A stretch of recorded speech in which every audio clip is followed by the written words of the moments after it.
Welcome to At Forest Edge, a podcast for the woman who asks the deeper questions, who finds God in the ancient stories, the forgotten myths, and the hard places of her own life. I'm Ainulindalë, a watercolor artist, a storyteller, and a woman who has stood at the edge of the dark wood and found that the light was there all along. Pull up a chair. Let's follow this thread together. Have you ever looked at the back of a tapestry?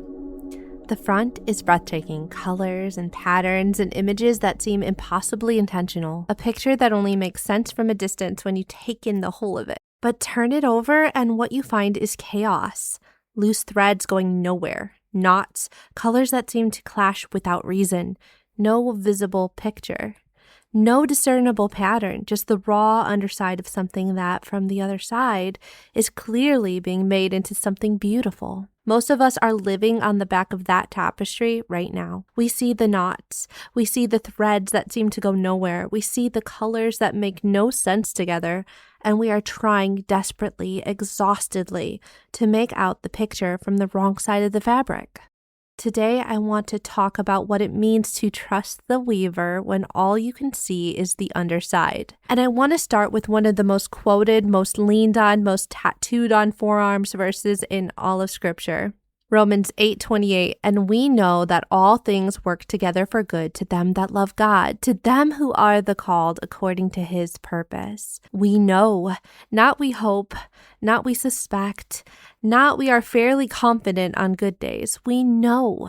I want to look at what this verse is actually saying in its original language, because I think we have sometimes flattened it into a greeting card sentiment. A thing we say to people in pain as a way of rushing them past the hard part. And it deserves so much more than that. Synergeo, to work together, to cooperate, to labor alongside. The root of our English word synergy. Not that God takes bad things and tolerates them, or that he allows suffering and then cleans up afterward. He is actively, cooperatively, presently working all things, including the painful and the broken and the inexplicable, together toward a purpose. He is in the weaving right now, in the middle of the hard thing. All things, not just the pleasant things, not just the things that made sense, not just the things you would have chosen. All things, the loss and the betrayal, and the season that felt like abandonment, the door that closed, the relationship that broke, the version of your life that didn't happen, the suffering you are still inside of that has not resolved, that you cannot yet see the purpose of. Synergeo, God is working in it, actively, cooperatively, right now on the back of the tapestry where it looks like nothing but knots.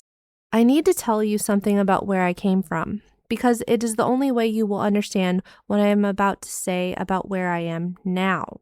I came out of abuse. I will not detail it here because that is not the point of this episode, but I want you to know that there was a chapter of my life that was dark enough and heavy enough that I could not have seen from inside it any possible version of the future I'm living now. The woman I was in the worst of it could not have imagined writing a book, could not have imagined illustrating it by hand, could not have imagined that the very pain she was surviving would one day become the thing that reached into someone else's chest and reminded them that hope was still real. But that is exactly what happened. The crushing. And I use that word deliberately because that is what it felt like. The particular weight of those seasons pressing down produced something. Not immediately, not cleanly, and not without cost.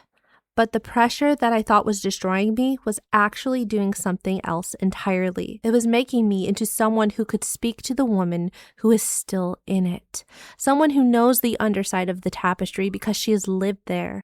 Someone whose words about hope carried weight precisely because they were not spoken from comfort. I wrote and illustrated a book called The Happy Little Sunflower, Finding Hope in the Valley. It is a picture book, the kind you might hand to a child, yes, but also the kind you hand to a grown woman who needs something simple and true and beautiful to hold on to when the theological volumes feel too heavy. It is available on Amazon in English and an English-Spanish bilingual edition. I did not write it because I had it all together. I wrote it because I had been in the valley and I wanted to leave something there for women still finding their way through. That book exists because of the crushing, because of the seasons I would never have chosen, because God was synergeo, working all of it together, even the parts I could not bear to look at, towards something I could not yet see. Romans 8:28 is not a greeting card for me. It is a testimony. It is the verse written on the wall of my own story. I also made a painting of this verse. Blues and golds. Deep textured mountain blues and warm swirling golds that move the way the sky moves in a Van Gogh, the way the Fibonacci sequence moves through a sunflower head, and the spiral of a galaxy, the same pattern repeating itself across every scale of creation, as if God is signing his work with the same signature everywhere you look. A stream, mountains, and in the center of the swirling light, the shape of a dove. Romans 8:28 hand-lettered across it in the same blues and golds. This painting has found a home with people who truly needed it, and each interaction has left a mark on me. And I want to tell you briefly about two of those moments. Once I met a young woman who had just nearly escaped a serious car accident trying to turn into a coffee shop. She was shaken in the particular way that near misses shake you. The sudden awareness of how thin the line was between ordinary Saturday and catastrophe. I gave her the painting because sometimes what a person needs in that trembling moment is not an explanation. It is a reminder that the God who just held her life in his hands had been holding it all along and is not finished with her story yet. Another time, I met a husband and wife who were in a season of devastation. The quiet, dignified devastation of parents who have watched their son be taken captive by addiction and could not reach him. That particular grief is one of the loneliest in the world because the person you are grieving is still alive. There's no clean funeral, there's no clear ending, there's only the daily not knowing, the daily hoping, the daily choosing to believe that the story is not over while the evidence in front of you seems to argue otherwise. I gave them the painting because Romans 8:28 was written for exactly this, for the things that have not resolved yet, that are still ugly, still painful, still making no visible sense. God is still weaving. The tapestry is not finished. And on the back of it, where the knots are, where the threads seem to go nowhere, he is there, working, present, purposeful. There is something ancient in the image of a weaver and a loom. Nearly every culture across human history has reached for it when trying to describe the relationship between fate and meaning and the life of a single human being. The Norse had the Norns, 3 women who sat at the roots of the world tree, Yggdrasil, and wove the threads of every human life, past, present, and future, not random, not arbitrary, woven. The Greeks had the Moirai, the Fates, who spun and measured and cut the thread of each life. Even Tolkien's creation mythology in the Ainulindalë begins with music, with theme and pattern and great weaving of a song that contains within its entire history of the world, even its sorrows and its discords, all of it ultimately resolved into something more beautiful than the original melody, because of what was woven through it. Every culture that has ever existed has sensed this, and there is a pattern, that the threads are not random, that there is a weaver, and that what looks like chaos from where we stand is something else entirely from where he stands. They were reaching in the dark towards something true, and Romans 8:28 is the name of the thing they were reaching for. Isaiah 46:10 says, I make known the end from the beginning, from ancient times, what is still to come. He is not watching the tapestry from the same angle we are. He sees the finished piece. He sees the front. He sees the picture that all these threads, including the ones that look like mistakes, including the dark colors you wish were not there, are in the process of becoming. And he says, it is good. It is working together. I am in this, every thread. I want to give you one more image before we land. It is an old one, rooted in the land and agricultural life of the people who first heard these words. The word Gethsemane, the garden where Jesus prayed on the night he was betrayed, where he sweat drops of blood and asked if the cup could pass, means olive press. It's the place of crushing, and olive oil in the ancient world was everything. It was light for the darkness. It was healing for the wound. It was consecration for the holy. It was the substance used to anoint kings. But it only comes from the crushing.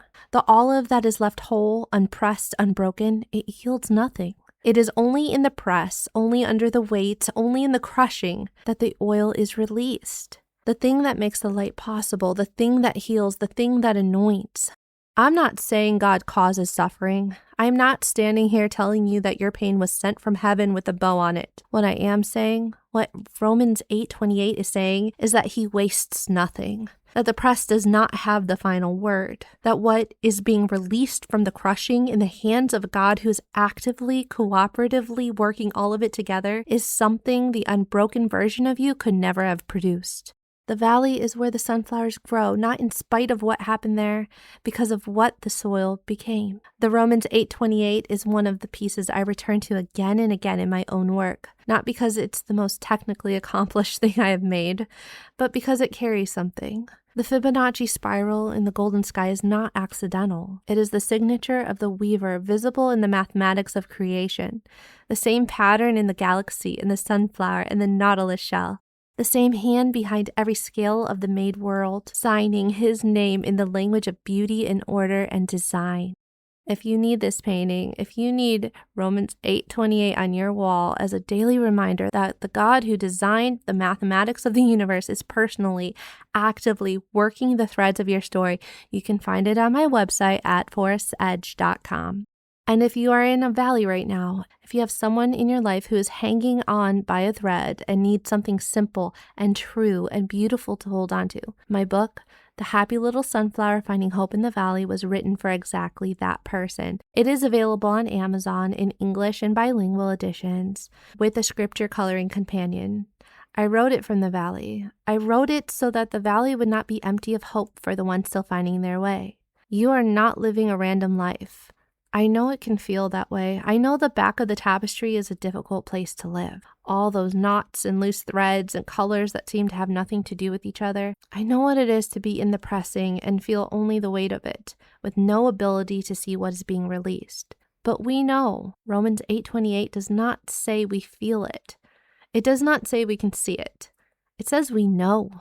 It is a settled thing, written into the character of God who makes known the end from the beginning, who sees the finished tapestry from where he stands, who is synergeo, working all of it right now together toward good for those who love him and are called according to his purpose. You are called, you are loved, and nothing that has happened to you, nothing that is happening to you right now has escaped his notice or slipped outside the reach of his redemption.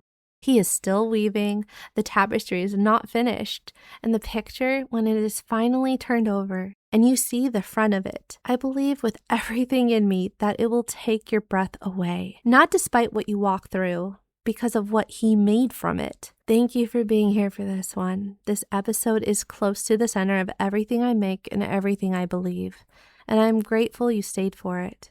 If someone in your life is in the crushing right now, in the valley, in the pressing, in the season that makes no sense yet, will you share this episode with them? And if they need something to hold in their hand, something simple and true and full of hope, come find me at forestsedge.com. The Happy Little Sunflower is on Amazon, the painting is in my shop, and I am here at Forest Sedge every episode pulling on threads with you until we find what they are connected to. Until next time, trust the weaver.